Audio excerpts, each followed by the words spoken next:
This is Aleksey Arestovich. If you're not from Ukraine, you've probably never heard of the guy, which is a little weird seeing as just a few years ago he was likely the second most popular Ukrainian in the country, after Zelensky. You see, right after the start of the Russian invasion, Arestovich appeared on national television every day, giving updates on the war effort, making predictions, analysing military strategy, and most importantly, giving reassurances, saying stuff like, "It'll all be over in 3 weeks," and "Russia will run out of ammunition soon." These constant calming remarks led to some people calling him Ukraine's therapist, and it's not weird to see why. If my country was being invaded, I'd want to hear the exact same stuff. Arestovich eventually became so popular that he saw fit to announce his bid for presidency, even though there were no elections at the time due to the whole invasion thing. Regardless, due to his popularity, Arestovich probably was an actual plausible candidate had there been elections. So why have you probably never heard of this incredibly popular military expert / presidential candidate that could rival the already popular Zelensky? It's because his career ended just as quickly as it started, with Arestovich seemingly making a sudden switch in demeanor, from a calm politician to a raving vatnik in a matter of weeks. How did this happen? How could you turn yourself from a rising star into a national punching bag? In today's video, I hope to answer this question by taking a look at the life and career of Aleksey Arestovich, because the more you learn about him, the less surprising his fall from grace becomes. Aleksey was born on the 3rd of August 1975 in the Georgian village of Depolistkaro. Mission failed. We'll get him next time. Born as the third child of Belarusian Paul Nikolai Arestovich and Russian mother Tamara Arestovich, the family moved to the Ukrainian capital soon after his birth. Wow, so this guy was born in Georgia, has a Polish / Belarusian father, a Russian mother, and spent most of his youth growing up in Ukraine. So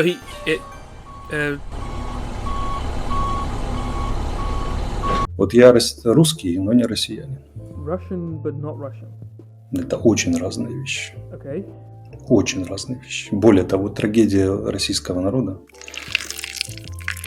народов, населяющих Россию, и значительной части украинского и белорусского народа, и окружающих нас народов, заключается в том, что мало русских. Я вам скажу, что эта война существует, с моей точки зрения, только потому, что по обе стороны границ слишком мало русских нашлось. Мало русских в России, мало русских в Украине. Русских, которые от Киевской Руси. Если бы Путин представлял русских, эта война бы не случилась. А вот когда он представляет Российскую Федерацию или ее правящую верхушку, то случается война. Okay, so forget everything I just said. Alexei apparently identifies as a member of the Kievan Rus, a medieval Eastern Slavic kingdom that existed from around the 9th to the 13th century, and according to him, the reason there is war at all is because Putin doesn't see everyone as these Rus, even though he melted Tucker Carlson's brain by comparing Russia to Kievan Rus for 4 hours. This is going to be a very long video, I can already tell. Anyway, back to Arestovich. In 1992, Alexei attempts to study biology at the Taras Shevchenko University, but dropped out after less than a year. Instead, he starts performing in the Black Square Theatre, which is apparently some kind of experimental improv theatre. Yes, it turns out that besides a military expert, Arestovich is also a great patron of the arts, but more on that later. The year after that, in 1994, Arestovich starts attending the Odessa Military Academy, from which he graduates in 1998, specializing in application of mechanized units and military translation, mainly between Russian and English, according to him. It was also during this time that Arestovich got acquainted with Valery Fedorovich Zaluzhny, currently a 4-star general, and besides that, commander-in-chief of the Ukrainian armed forces between 2021 and 2024. So Arestovich had some friends in high places. From 1998 to 2005, Arestovich serves in the Ukrainian armed forces. During his time in the military, he claims to have served in peacekeeping missions in the Balkans, joined in training exercises and competitions with US and UK Marines, as well as having received no less than 6 combat awards. Although it is true that Arestovich himself is the only source for those last 3 facts, as the Ukrainian army has no records of them. Just saying. Besides being busy in the military, Arestovich also joined Avesalam Podvodny's School of Psychology and Astrology in 2003. I couldn't find much about the school itself, but judging from Podvodny's books, it was probably very, very legit. Things start to heat up for Arestovich around 2005, in the wake of an event known as the Orange Revolution. If you don't know what that is exactly, you can take a look at my other videos where I go more in depth, but in short, this walking bag of rotting potatoes here, also known as Viktor Yanukovych, committed election fraud to become the president. But opposition protests forced a second round of voting, after which Viktor Yushchenko came to power. This turn of events apparently greatly upset Arestovich, who claimed that after the Orange Revolution, and I quote, former directors of sugar factories start issuing commands and teaching military officers how to serve them. This likely refers to the appointment of one sugar factory owner in particular, namely this very intimidating man right here, Petro Poroshenko, who became head of the Ukrainian Security Council in 2005. Arestovich was apparently so opposed to this that he quit the military soon after, which was totally unnecessary. I mean, Poroshenko didn't even stay in the position for very long, because he became president of Ukraine. Anyways, Arestovich was now out of a job and looking for a new career. With his vendetta towards the new Ukrainian government in mind, he settled on politics, joining a party called Bratstvo, or Brotherhood. Now these guys are a little weird. They are led by a man named Dmytro Korchinsky, depicted here looking like an 18th century general and a 15-year-old taking a school photo at the same time. He used to be the leader of a far-right Ukrainian nationalist group, known as the Ukrainian National Assembly, that was until he was kicked out of the group in the late 90s.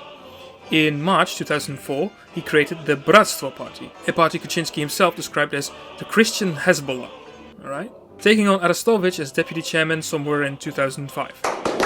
So these guys are, according to themselves, far-right Ukrainian nationalists. Safe to say they oppose everything Russian, right? Turns out, no, these guys love Russia. After the Orange Revolution, they would work with several pro-Russian socialist parties, as well as the infamous Kremlin puppets of the Party of Regents, run by the previously mentioned sack of rotting potatoes. In fact, Arestovich and his new friends were so anti-Western and so anti-NATO that they visited the Congress of the Eurasian Movement in Moscow, hosted by infamous Russian ideologue Alexander Dugin.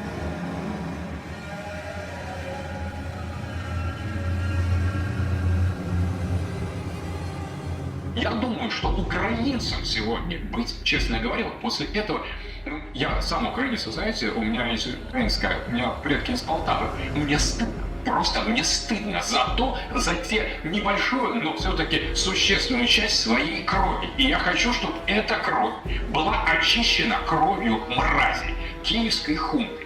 И я на самом деле не могу выносить в себе эту украинскую кровь, пока я не увижу казненных ублюдков, творивших беззаконие 2 мая.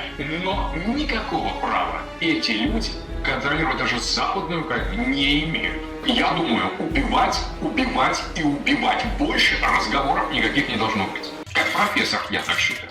Funniest thing is, the whole thing is on tape. Here they all are.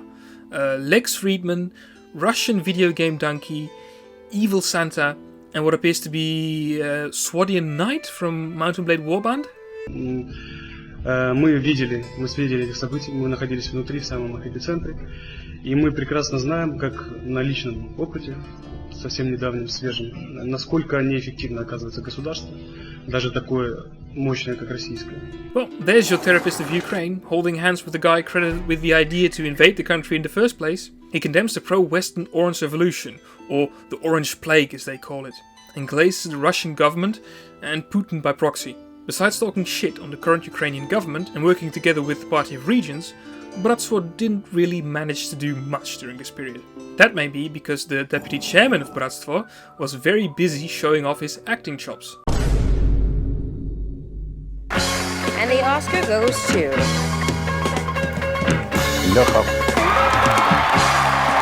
Earlier I mentioned Arestovich attending the Black Square Improv Theatre in Kiev. As it turns out, he actually acquired some formidable acting skills over there, with which he built up an impressive repertoire of projects. For example, he played in a commercial for laundry detergent.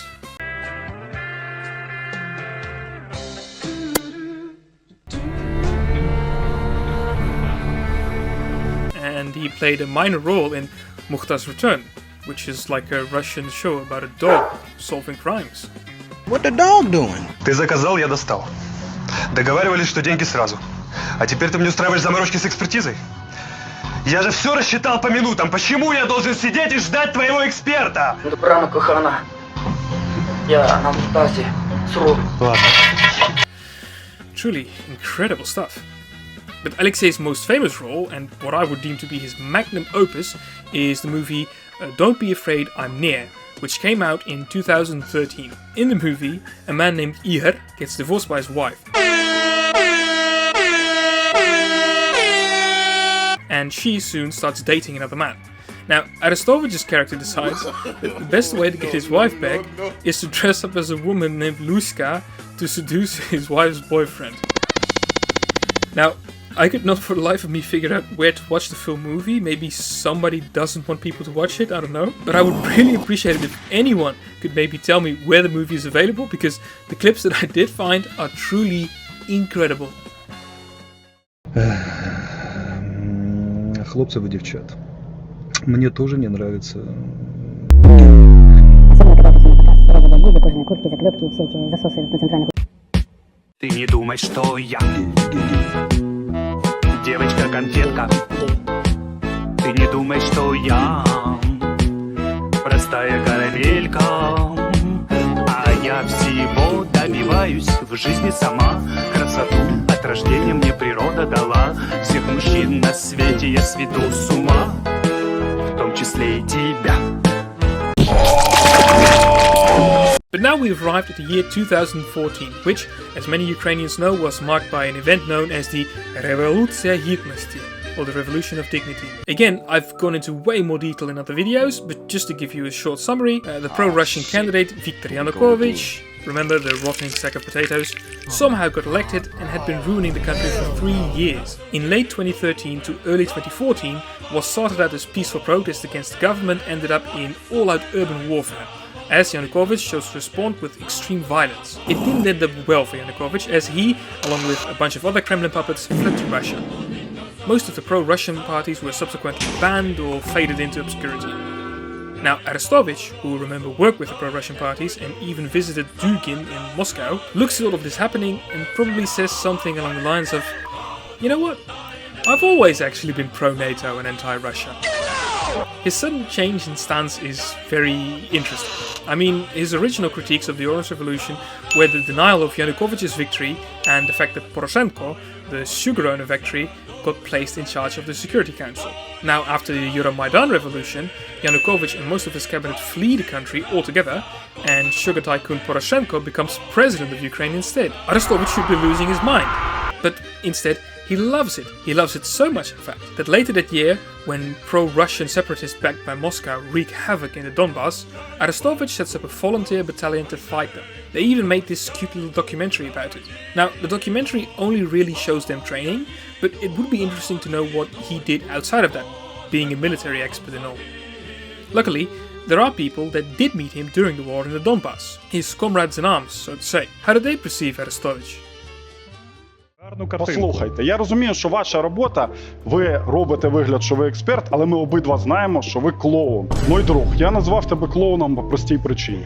Коли ми з тобою перший раз побачилися, коли я вже давним-давно воював, а ти їздив і розповідав генералам і командирам батальйонів дикі казки. І ти пам'ятаєш, що я тебе з твоїми казками послав в Маріупольському аеропорту. Ти тоді був клоуном, їм також залишаєшся. So, that's rough. It's just one guy though, and Arestovich didn't just go there in 2015. He also fought there around 2018. In fact, I think he met Major General Serhiy Krivonos, who led the 8th Special Operations Battalion. He had an interview with a news website called MB, and when he was asked about Arestovich, he said the following. When Arestovich goes around acting like a military expert, which company of soldiers has he ever actually led? Not a single one. And why did he only in August of 2018 arrive at the front? And why doesn't Mr. Arestovich explain how he led a group of 30 snipers from Desna into a minefield, after which 2 of them died and 3 of them got seriously hurt? Why won't he explain how he did this? That doesn't sound good. How did Arestovich respond to this? Well, in his comments to the site Liga.net, he said the incident wasn't his fault because he wasn't the commanding officer at the time. He also said there was no minefield, but just a single OZM-72 mine that killed 2 soldiers. Now, I know Arestovich gets quite upset whenever he gets called out for lying about his military service in the Donbass around this time. Они воевали, а ты нет, и они тебе говорят об этом. Тут уж уважение к ним или уважение к себе. Скажи, иди нахуй. Чучело, блядь, мне похуй, воевал ты или нет. So I'll just discuss the remarks of one more expert, which also happens to be Arestovich's favorite person in the world, Aleksey Arestovich. In 2017, he says the following in a social media post. My dear friends, since the spring of 2014, I've lied to you all. I painted an image of Ukraine in which we were all united and heroic, and in which Ukraine's future prospects were depicted more positively than they actually were.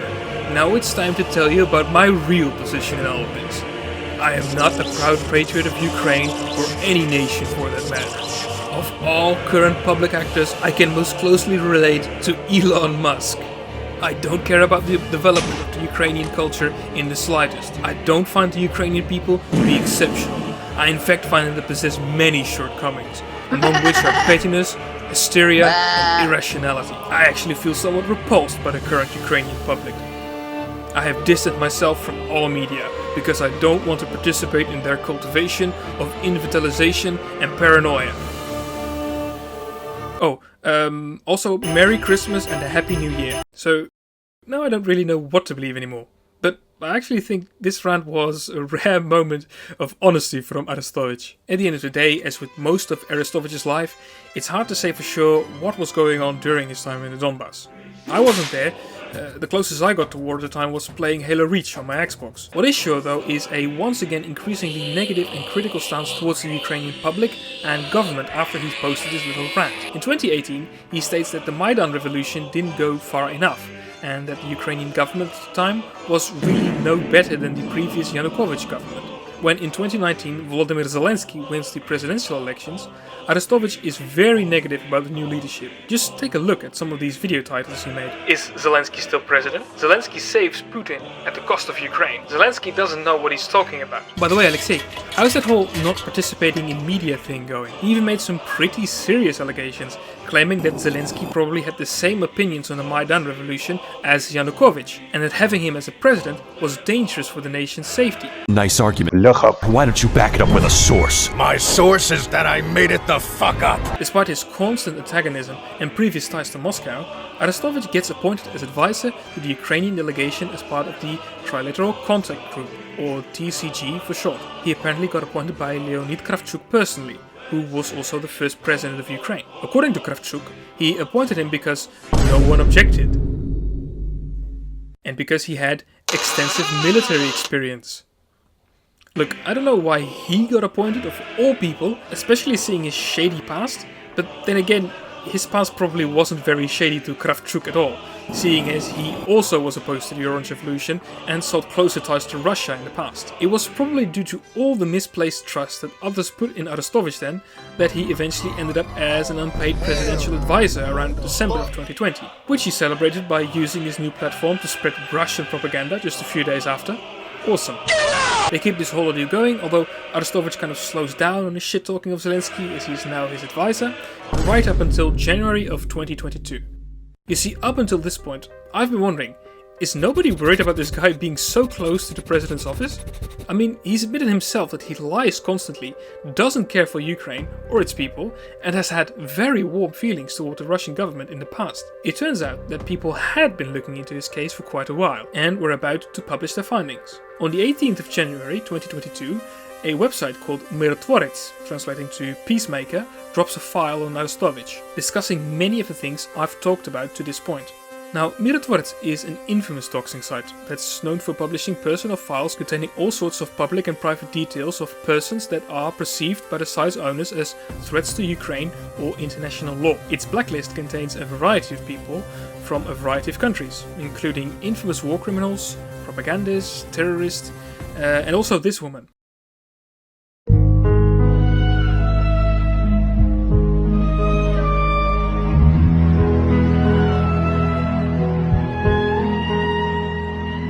Anyway, ending up on Mirotvorets' list is a pretty serious thing, especially if you live in Ukraine. The website is run anonymously, but is suspected to have former Ukrainian intelligence among its staff. And while Mirotvorets claims to be an NGO, many believe them to work alongside the Ukrainian government, or at least have close ties. Having a file on Mirotvorets could mean being denied entry into Ukraine, and there have been over 100 instances where information produced by Mirotvorets ended up being used in court cases. So in short, these guys are pretty scary, and you generally don't want to end up in their sights. I think Arestovich was probably somewhat aware of this fact, which might be why he quit his position of presidential advisor on the exact same day this list came out, except that he didn't even officially hand in his resignation papers, and the president's office itself commented that they would probably continue to work together in the future. I swear to God, he just can't help but lie. All of this drama would soon fade to the background, however, as the world would be rudely awakened in the early hours of February 24th by news of Russian troops crossing into Ukraine. To put those first days into words is difficult, especially as someone who isn't Ukrainian and wasn't in Ukraine at the time of the invasion. So I won't. I think the images speak for themselves.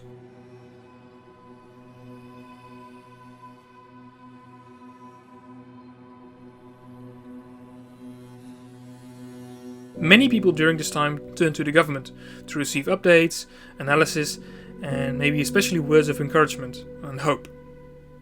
These people saw Arestovich on the television, who day after day told them that everything would be okay. This is exactly the sort of thing a lot of people wanted and maybe even needed to hear. Here's the thing though, these people didn't necessarily love Arestovich, but more so his calming words. Of course, Arestovich, being this incredibly grounded and humble guy, understood this and kept trying to lead the people of Ukraine through this terrifying war with calming words. No, just kidding, he totally started crashing out again. When he visited the podcast of Russian opposition member Mark Feikin on the 14th of January 2023, the topic of a rocket hitting a residential building in Dnipro came up. Arestovich claimed that it was in fact due to the Ukrainian air defense system that the missile hit the building. Ну, то есть возможности в Днепре сбить вот эту ракету хорошей возможности не было. Нет, по ее сбили, она упала на подъезд. Russian propagandists rejoiced at this statement, all saying things along the lines of, "See, even this pro-Ukrainian military expert says you blew up your own building." The Ukrainian army later clarified, however, that this was not the case at all, and that the rocket had simply not been intercepted. Why did you say that stuff about the air defense then, Aleksey? I misspoke, and I will explain what this happened. Every time when I do my show, I was also trying to train the people that watch me to process information correctly, so I would usually present several versions. Ah, that's you misspeaking. I believe in Ukrainian the correct word is brechati. Tell me, at least apologize for making that stuff up. I publicly apologize, even though until now, honestly, it was just a gesture of politeness and condolences for the deceased because there were no formal basis to apologize. Outrage from the Ukrainian public was so great that Arestovich resigned from his position on the 17th. For real this time. This would only be the beginning of what I like to call his lolcow phase. Arestovich would still remain active on social media, where he slowly started shifting his stance to be more friendly towards Russia, probably because he felt how quickly his relation with the Ukrainian people was deteriorating. His next big drama would be Sharkgate. In the summer of 2023, a Russian tourist in Egypt tragically died after a shark attack, and whereas Russians mourned, some Ukrainians dealt with the situation in a unique way. Well, that's the internet for you.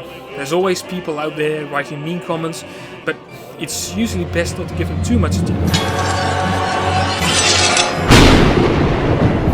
Judging by the quantity and quality of jokes about the Russian killed by a shark, you have all started dehumanizing. And if you have, then you've already lost. お前はもう死んでいる。何? You awesome guys have lost the banal, grey and boring evil, and you yourselves have become evil, banal, grey, boring. Also, we should have elections, even though there's a war going on, and you should all vote for me, you evil sacks of shit. Seriously, man, aren't you like a psychologist? How do you figure insulting people will lead to you becoming president? Я плохо себе представляю человека, украинца, который вот это услышит и захочет за вас голосовать. Тем не менее, такие люди есть. Ну, это люди, знаете, это как на абьюзера всегда есть женщина, которой нравятся абьюзивные отношения. То есть он ей будет каждое утро говорить: ты херово выглядишь, ты жирная, отвратительная. Она будет продолжать с ним жить и говорить: ну, он все равно меня любит. Да, такие люди, безусловно. И такие романы иногда длятся десятилетия. Да. Ah, the old abusive partner strategy. Well, there was actually a Ukrainian president that tried that already. Didn't really pan out for him in the end, I don't think. It didn't end up working out for Arestovich either. As his behavior became more erratic and belligerent, pressure and suspicion from the Ukrainian government grew once again, with the then head of Security Council, Aleksey Danilov, openly stating his suspicion of Arestovich being a Russian asset, and members of the Verkhovna Rada calling for his arrest. They'd never get the chance, however, as Arestovich illegally left Ukraine somewhere in late September of 2023 and has not returned since. So from then on, Arestovich lived in exile, getting effectively banned from not just Ukraine, but also Belarus and Russia. Do you know how hard that is to do? Viktor Yanukovych is guilty of high treason and slaughtering over 100 of his countrymen, but he is still welcome in Russia and Belarus. Yevgeny Prigozhin and his troops slaughtered thousands of Ukrainians and led a rebellion against Putin, but he was still welcomed in Belarus. These countries have fought each other for the better part of 3 years in the biggest war on European soil we've seen in the 21st century yet, but they can all come together and agree that Aleksey Arestovich is an untrustworthy piece of shit. So what's he up to now? Well, let's just say he's gone down his own rabbit hole.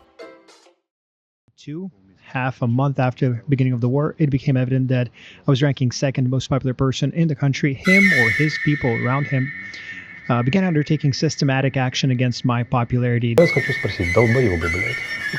Если вы за меня не проголосуете, блядь, кому от этого будет хуже? Подумайте своей тупоголовой башкой, блядь. Я буду сидеть на яхте после того, как война закончится, в Тихом океане, и есть омаров, и вести семинары. А что будет с вами, когда вы за меня не проголосуете? Вы подумайте своей башкой дурной. And you would say you're one of the narcissists. You're comfortable saying that. They call me that way. I don't consider myself to be one. Но поскольку я был феноменально популярный и в Украине и за ее пределами, условно, очень много людей меня обожают, на руках носят, считают, что я мессия и спаситель. For me, my personal motivation is very close toward a religious one. For me, the issue of conscience, honor, precision are key issues. The issue of truth. I've lied to you all. Вы патриот Украины? А как страны, да, однозначно. Но не государственной системы и не этого идеологического проекта. Но как страны, да. Как страны, да. Я люблю Украину, я люблю своих друзей украинцев, я люблю украинцев как народ и так далее. Поэтому... Я нашла в Фейсбуке цитату от 21 декабря 2017 года, где вы пишете: «Теперь о моей истинной позиции. Я не патриот. Причем не только Украины, а и любого национального государства как такового». I misspoke. How did Zelensky get his popularity, and how did he eventually get to a point of becoming a president in Ukraine? It was a huge protest against the old political system that was in action since 1991 through 2012, and during the time he was elected, it was the third Maidan, but it was an electoral Maidan, voters Maidan. People were not so much voting for him, even though a good amount of people voted for him, as much as they were voting against Poroshenko and the old system. They wanted to elect a wild card joker person who is not from the system, and they got one.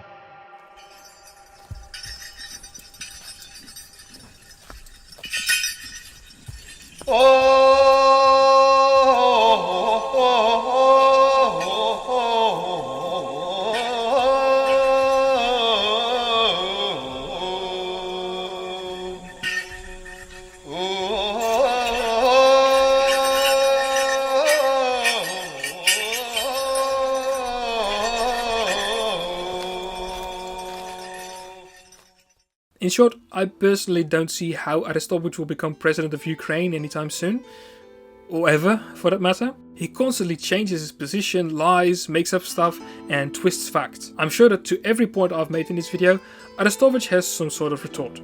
For example, lately he has been saying that the only reason he went to meet Dugin in Moscow was because he was part of a task force set up by Ukrainian intelligence. When you put it like that, it kind of reminds me of someone else. He shows some very narcissistic traits and will say anything and take any position if it means he gets love or attention. But besides occasionally shitting on him, most people in Ukraine and Russia have moved on, because even if Arestovich says something they agree on, he could simply say the opposite a few days later. With his wife recently leaving him... What the fuck? It may look like... It may look like Arestovich's life has taken a turn for the worst, but I'm here to tell you there is still hope. Alexei, remember, look back at your career. You can still get it back. Ты не думай, что я девочка-конфетка. Ты не думай, что я простая карамелька. А я всего добиваюсь в жизни сама. Красоту от рождения мне природа дала. Всех мужчин на свете я сведу с ума, в том числе и тебя. Я хочу, чтоб ты знал, я девочка-загадка. Если будешь моим, то жди ждет тебя разгадка. А я всего добиваюсь в жизни сама. Красоту от рождения мне природа дала. Всех мужчин на свете я сведу с ума, в том числе и тебя. Проходят годы.